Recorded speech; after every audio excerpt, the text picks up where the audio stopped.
Assalamualaikum warahmatullahi wabarakatuh. Selamat datang peserta didik SMA Negeri 1 Kota Sukabumi.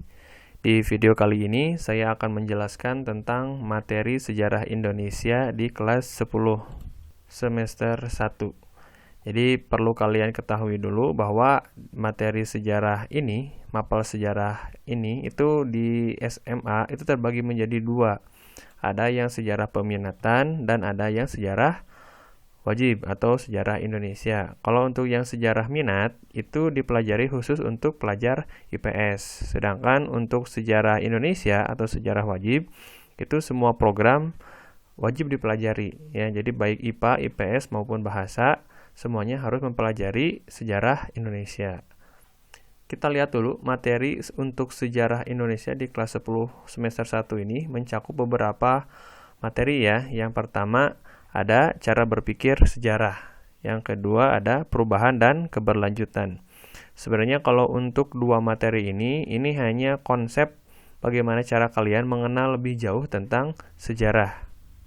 Ya, jadi kalau untuk yang berpikir sejarah itu nanti ada konsep manusia, ruang dan waktu, kemudian yang perubahan dan keberlanjutan itu juga sama konsep-konsep sejarah. Selanjutnya ada terbentuknya kepulauan Indonesia, manusia purba di Indonesia, dan asal-usul nenek moyang manusia purba. Untuk bagian C dan sampai F ini, kalau untuk terbentuknya kepulauan Indonesia ini sebelum lahirnya manusia purba di Indonesia. Nanti kita akan mempelajari tentang bagaimana atau apa saja sih yang manusia atau makhluk-makhluk yang pernah hidup di Indonesia. Dilihat dari asal-usulnya, kemudian cara kehidupannya, bagaimana peta pencahariannya, dan lain-lain. Selain itu, ada hasil budaya manusia praaksara. Nah, nanti di sini kita akan mempelajari tentang apa saja hasil-hasil yang ditinggalkan oleh manusia praaksara saat itu. Ya, jadi nanti juga di sini ada yang disebut dengan manusia purba dan manusia praaksara. Ya, jadi konsep ini itu berbeda ya. Manusia purba dan manusia praaksara itu berbeda. Nah, perbedaannya apa? Nanti kita akan bahas. Untuk video kali ini yang akan Bapak bahas yaitu tentang cara berpikir sejarah dan perubahan dan keberlanjutan. Jadi cukup dua materi ini yang akan kita bahas di video kali ini. Untuk bahasannya dari cara berpikir sejarah, kita langsung masuk ke bab pertama ya. Di sini, materi cara berpikir sejarah ini terdapat beberapa bahasan. Ada yang pengertian sejarah, ada yang disebut dengan konsep manusia, ruang, dan waktu, dan ada juga konsep diakronik dan sinkronik. Kalian juga dapat mengakses atau mempelajari materi-materi ini dari UKBM yang diberikan oleh sekolah. Ya, jadi lanjut kita materinya. Kita lihat dulu sebenarnya materi-materi tentang sejarah ini kita harus berbicara tentang peristiwa-peristiwa sejarah. Sebenarnya sudah banyak sekali peristiwa-peristiwa sejarah di Indonesia yang sudah ada ya, dimulai dari peristiwa ini. Kemudian ada peristiwa apa ini? Peristiwa Bojong Kokosan, ini peristiwa proklamasi. Kemudian ada peristiwa mundurnya Soeharto. Kemudian ada peristiwa pertempuran Surabaya. Nah, di dalam gambar-gambar ini itu kalian harus membedakan ya. Jadi yang namanya sejarah itu benar-benar harus dikatakan sebagai sebuah peristiwa yang nyata. Jadi ketika ada seseorang atau suatu peristiwa, ketika ada suatu peristiwa disebut sebagai sejarah, itu benar-benar harus dibuktikan dengan metode yang ada. Jangan sampai ketika kalian tahu misalkan peristiwa atau adanya Nyi Roro Kidul di Laut Pantai Selatan, apakah itu bisa disebut sebagai sejarah? Kemudian ada peristiwa Tangkuban Perahu oleh Sang Kuryang yang menendang perahu menjadi gunung. Apakah itu bisa disebut sebagai sejarah? Kan tidak. Nah, di sini kita akan membahas lebih dalam tentang apa sih sejarah itu dan bagaimana pembelajaran sejarah sehingga bisa dipelajari oleh kita biar kita itu bisa lebih baik ke depannya. Oke, bahasan pertama yaitu pengertian sejarah. Ya, dilihat dari segi istilah, sejarah itu berasal dari kata bahasa Arab ya, dari kata syajaratun yang artinya pohon.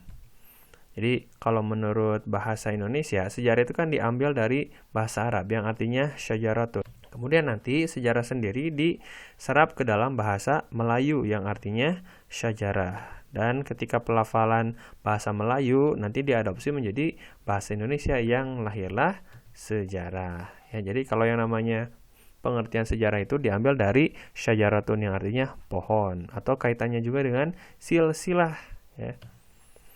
Kemudian ada pengertian sejarah menurut KBBI, ya, atau Kamus Besar Bahasa Indonesia. Jadi kalau KBBI ini lebih luas lagi tentang pengertian sejarah. Jadi bisa jadi sejarah itu disebut sebagai asal usul.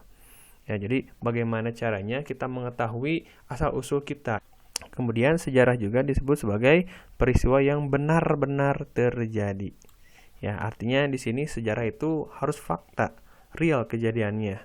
Bukan hanya sebatas dongeng, bukan hanya sebatas mitos. Apakah Lutung Kasarung itu disebut sebagai sejarah? Apakah Hayam Wuruk itu disebut sebagai sejarah? Sejarah, karena benar adanya. Apakah Malin Kundang itu disebut sejarah? Tidak, karena tidak ada buktinya. Ya, itu hanya sebatas dongeng. Kemudian yang terakhir, sejarah juga disebut sebagai pengetahuan. Jadi kalau yang namanya sejarah itu harus memberikan pengetahuan yang baik bagi manusia zaman sekarang. Ya, next. Di sini ada pengertian sejarah menurut para ahli juga. Yang pertama ada Ibnu Khaldun, ya. Jadi kalau menurut Ibnu Khaldun, sejarah itu adalah sebuah catatan tentang manusia dan peradabannya. Jadi ingat ya, kalau menurut Ibnu Khaldun itu bahwa yang namanya sejarah adalah sebuah peristiwa yang dibuat oleh manusia untuk membuat sebuah peradaban. Kita lihat sendiri bahwa di dunia ini telah terjadi beberapa peradaban-peradaban penting. Kayak ada peradaban Mesir, peradaban Yunani, peradaban Romawi, dan lain-lain. Kemudian ada juga sejarah menurut Muhammad Yamin. Muhammad Yamin ini menjelaskan bahwa sejarah itu sebagai ilmu pengetahuan. Jadi kalau yang namanya sejarah itu harus bisa memberikan nilai edukasi bagi setiap orang, setiap manusia. Ketika kita belajar dari sejarah itu kan harus ada nilai edukasinya. Jangan sampai kita belajar sejarah tidak mengambil hikmahnya. Seperti itu. Next. Selanjutnya ada konsep sejarah di sini. Nah, kalau kalian tahu ini siapa? Ya, presiden pertama kita Bung Karno. Nah, tapi kita tidak akan membicarakan Bung Karno ya di sini, hanya membicarakan tentang konsep sejarah. Apa aja sih konsep sejarah itu? Yang pertama, ada konsep manusia. Manusia itu di dalam sejarah sebagai apa? Sebagai pelaku sejarah. Jadi, sudut pandang sejarah itu harus diambil dari sudut pandang manusia. Ketika kita berbicara tentang sejarah, pelakunya adalah manusia, subjeknya juga adalah manusia. Makanya sejarah itu pasti berbicara tentang perilaku atau peristiwa-peristiwa manusia di masa lampau. Kemudian sejarah juga berbicara tentang ruang. Apa itu ruang? Tempat kejadian perkara, artinya tempat. Ketika kita berbicara sejarah, harus ada ruangnya, harus ada tempatnya, di mana peristiwa itu terjadi. Contohnya, peristiwa Bojong Kokosan, pertempuran Bojong Kokosan. Di mana peristiwa pertempuran Bojong Kokosan? Ada di Parung Kuda, Cibadak. Kemudian ada peristiwa proklamasi kemerdekaan. Di mana peristiwanya? Di Jakarta. Kemudian ada peristiwa pertempuran Surabaya. Di mana peristiwanya? Ya di Surabaya. Selain itu ada juga konsep waktu. Jelas ya, kalau di dalam sejarah itu harus ada waktunya yang jelas. Kapan peristiwa ini terjadi? Harus ada peristiwa itu bukan hanya sekedar tanggal, detik, menitnya, tapi dalam periode apa sejarah itu bisa terjadi. Contohnya kan peristiwa proklamasi kemerdekaan. Kapan terjadinya? Tanggal 17 Agustus tahun 1945. Ya, kalau misalkan peristiwa Malin Kundang, apakah itu ada konsep waktunya? Kalau misalkan ada peristiwa Tangkuban Perahu, ada gak waktunya kapan? Pada zaman apa? Kan belum bisa dibuktikan. Ya, jadi kalau yang namanya sejarah itu harus benar-benar dibuktikan, yang meliputi 3 unsur ini. Ada konsep manusia, ruang, dan waktu. Harus jelas konsep ini. Kemudian ada konsep diakronik ya. Diakronik itu apa sih diakronik? Di dalam sejarah ada peristiwa berdasarkan waktu ya. Jadi tadi kan sudah dijelaskan bahwa yang namanya sejarah itu harus ada kaitannya dengan waktu. Nah, waktu di sini itu ada beberapa macam. Ada yang disebut dengan periodisasi, ada juga yang disebut dengan kronologi. Apa sih periodisasi itu? Kalau periodisasi itu adalah waktu berdasarkan zaman. Ya, jadi kalau untuk yang periodisasi ini itu skala waktunya itu cukup jauh, cukup lama sekali. Jadi periode ini misalkan periode Indonesia zaman kolonial Belanda. Kemudian ada zaman pendudukan Jepang. Nah, itu adalah periodisasi di dalam sejarah. Dalam contoh singkatnya misalkan kehidupan kalian dalam dunia pendidikan. Periode kalian SD. Kemudian ada periode kalian SMP. Setelah SMP ada periode SMA. Nah, itu disebut sebagai periodisasi. Jadi ada periode SD, periode SMP, dan periode SMA. Nah, itu merupakan konsep diakronik yang jenisnya periodisasi. Kemudian selain periodisasi ada juga kronologi. Apa sih kronologi itu? Kajian waktu yang sangat detail ya. Jadi benar-benar detail. Jadi misalkan ketika kalian ada suatu peristiwa, itu dilihat kronologisnya. Kronologis itu kan runtut ya, harus runtut. Jadi misalkan ketika dalam seminggu itu ya, misalkan dari tanggal 1 sampai tanggal 7 atau dari hari Senin sampai hari Minggu itu kalian itu ngapain aja. Nah, dibahas kronologinya. Misalkan hari Senin saya berangkat ke mall. Kemudian hari Selasa saya berangkat ke bioskop. Dan sampai hari Minggunya itu harus dijelaskan kronologinya. Jadi benar-benar detail. Kalau di dalam sejarah, contohnya kronologi, ada peristiwa proklamasi. Kan kalau kita lihat, peristiwa proklamasi itu kan tanggal 17 Agustus. Nah, apakah tanggal 17 Agustus itu benar-benar hanya satu hari aja peristiwa proklamasi itu? Kan tidak. Ada beberapa peristiwa sebelumnya yang melatar belakangi lahirnya proklamasi. Ya, jadi kalau Bapak ambil di sini diambil dari tanggal 6 Agustus. Jadi kalau peristiwa proklamasi kan puncaknya tanggal 17 Agustus ya. Tapi bukan berarti tanggal 17 Agustus ini hanya satu-satunya peristiwa proklamasi, bukan. Tapi juga ada peristiwa-peristiwa sebelumnya. Diawali dari tanggal 6 Agustus yang di bomnya kota Hiroshima, kemudian 7 Agustus ada pembentukan PPKI, tanggal 9, tanggal 14 hingga puncaknya tanggal 17 Agustus. Jadi ini adalah peristiwa-peristiwa rentetan atau peristiwa kronologi yang sangat detail. Ya, makanya salah satu ciri dari kronologi adalah waktunya yang detail. Sedangkan kalau periodisasi itu biasanya disebut juga sebagai pembabakan sejarah atau pemisahan waktu. Jadi ketika di dalam suatu peristiwa ini harus kelihatan waktu yang berbeda antara satu peristiwa dengan peristiwa yang lain itu apa aja. Dan kebanyakan dan biasanya kalau untuk yang periodisasi ini jangka waktunya sangat lama. Bahkan bisa nyampe 100-200 tahun, bahkan bisa nyampe 1000-2000 tahun yang berbeda. Beda halkan dengan dengan peristiwa proklamasi yang hanya selang beberapa hari, tapi kalau untuk yang periodisasi itu sudah berbeda zaman ya. Ada beberapa contoh periodisasi ya. Bapak ambil periodisasi berdasarkan arkeologi ya. Jadi Indonesia ini pernah mengalami yang namanya periodisasi berdasarkan arkeologi atau zaman batu. Ya, jadi zaman batu itu benar-benar pernah terjadi juga di Indonesia ya. Dilihat dari zaman Paleolitikum, zaman batu tua Mesolitikum juga, zaman batu tengah Megalitikum, zaman batu besar. Dan setiap zaman ini itu beda waktunya bisa nyampe 1000-2000 tahun. Nih, contoh juga ada periodisasi sejarah Indonesia. Ada masa prasejarah, kemudian masa perkembangan agama Hindu-Buddha, ada perkembangan agama Islam. Dari Islam nanti lahirlah kolonialisme barat atau muncul zaman penjajahan. Kemudian ada zaman Jepang, revolusi. Nah, kalau yang tadi peristiwa proklamasi itu cuma ada di sini, di revolusi. Ya, jadi perbedaan antara periodisasi dengan kronologi itu dilihat dari jangka waktunya dulu. Kalau yang waktunya sedikit, waktunya runtut atau detail itu kronologi. Sedangkan kalau yang waktunya lama itu adalah periodisasi.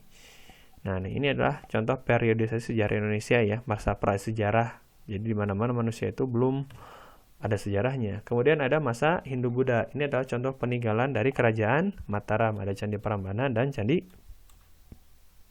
Borobudur. Kemudian setelah Hindu-Buddha nanti muncul ada masa Islam. Dimulai dari kedatangan atau munculnya kerajaan Samudra Pasai. Dan di sini juga ada contoh peninggalan dari kerajaan Demak. Kemudian ada masa kolonialisme barat ya. Kolonialisme barat itu bisa disebut juga sebagai masa penjajahan. Ada berapa penjajahan negara-negara yang menjajah Indonesia? Ya, kalau kalian tahu kan itu bukan hanya Belanda aja yang menjajah Indonesia itu, tapi ada juga beberapa negara lain seperti Inggris, Perancis, kemudian Portugis, Spanyol itu juga pernah menjajah Indonesia. Tapi memang yang paling kelihatan, yang paling lama menjajahnya yaitu Belanda. Kemudian setelah Belanda, nanti lahirlah pendudukan Jepang. Walaupun hanya 3 tahun, tapi kerasa ya pedasnya Jepang itu. Next, selain itu nanti ada masa revolusi. Revolusi ini dimulai nanti ada proklamasi kemerdekaan yang dibacakan oleh Presiden Soekarno. Dan ini adalah peristiwa pejuang kekuasaan juga termasuk peristiwa revolusi. Kemudian setelah revolusi ada zaman Orde Lama ya, zaman kehidupannya Soekarno. Selain Orde Lama nanti ada Orde Baru ya. Ya, zaman Soeharto itu benar-benar zaman yang menimbulkan pro kontra ya. Mungkin kalian juga pernah mendengar slogan ini, ada piye kabare enakan zaman kutoh ya. Apakah benar zaman Orde Baru itu bisa dinikmati ya? Karena kita tidak mengalami zaman itu. Selanjutnya yaitu ada masa reformasi dari tahun 98 sampai sekarang, dimulai dari Presiden B.J. Habibie, kemudian Gus Dur, selain itu ada Megawati, Susilo Bambang Yudhoyono, dan akhirnya ada Joko Widodo. Nah, itu adalah peristiwa cara berpikir sejarah dari yang dilihat dari konsep diakronik. Kemudian selain diakronik juga nanti ada konsep sinkronik. Nah, ciri-ciri dari konsep sinkronik ini yang pertama, mengkaji peristiwa sejarah yang terjadi pada masa tertentu. Kemudian menitik beratkan kajian pada satu aspek tertentu.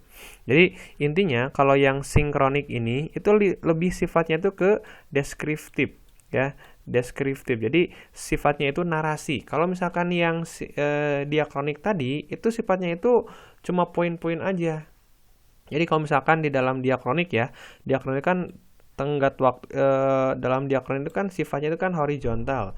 Jadi peristiwa itu misalkan ada peristiwa proklamasi, kemudian ada pertempuran Surabaya. Ini kan cukup disebutkan, kalau yang diakronik itu cukup disebutkan itu aja. Ada peristiwa proklamasi, pertempuran Surabaya, kemudian Orde Lama, Orde Baru, hingga nanti ada reformasi.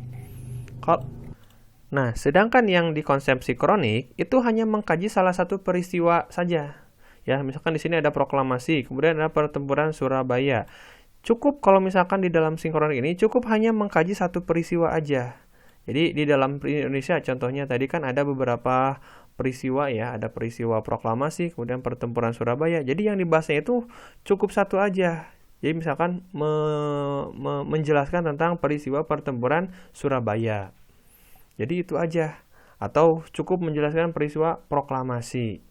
Jadi dijelaskan kalau yang di dalam contoh sinkronik itu dijelaskan secara detail. Jadi detailnya itu dideskripsikan, ya, ditulis oleh kita, nulis peristiwa proklamasi itu siapa pelakunya, kapan terjadinya, ada apa aja di situ. Itu disebutkan dalam konsep sinkronik, ya, seperti itu.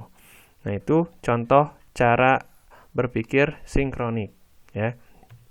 Selanjutnya, materi selanjutnya ada makna perubahan dan keberlanjutan. Nah, perubahan dan keberlanjutan di dalam sejarah itu apa sih sebenarnya?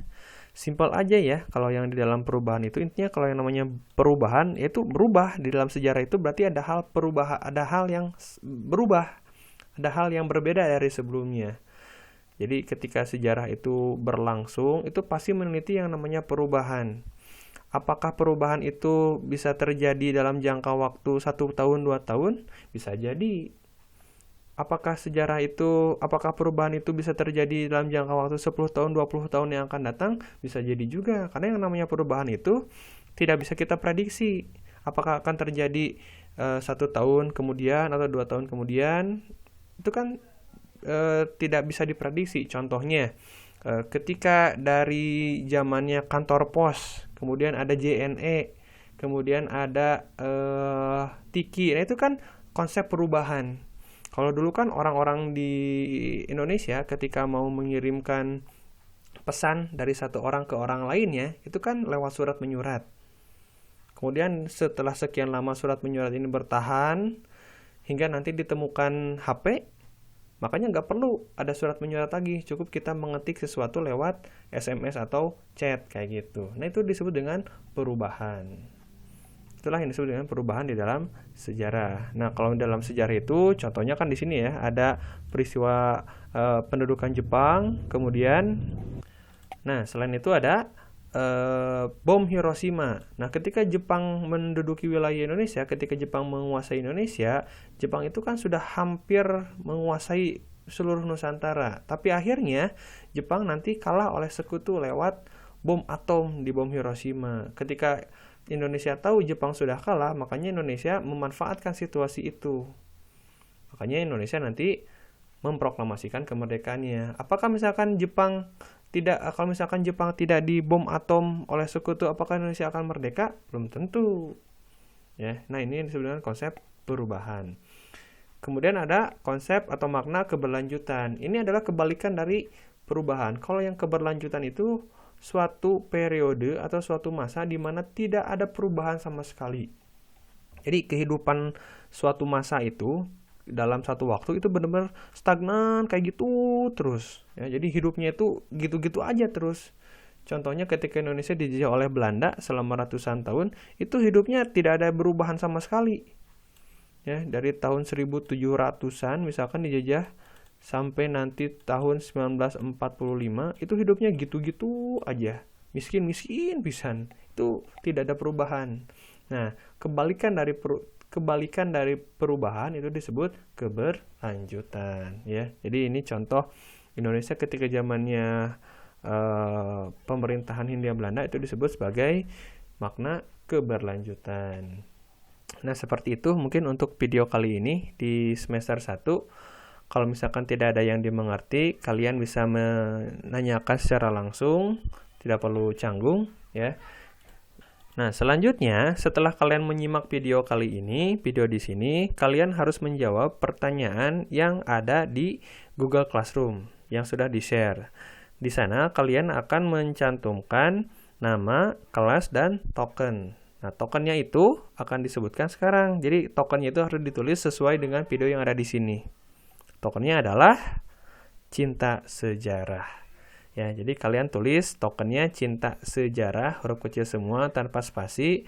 Kalian masukkan di soal, kemudian kalian jawab soalnya. Seperti itu.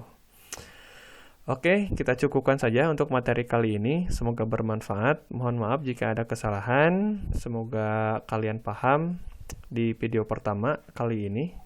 Terima kasih. Assalamualaikum warahmatullahi wabarakatuh.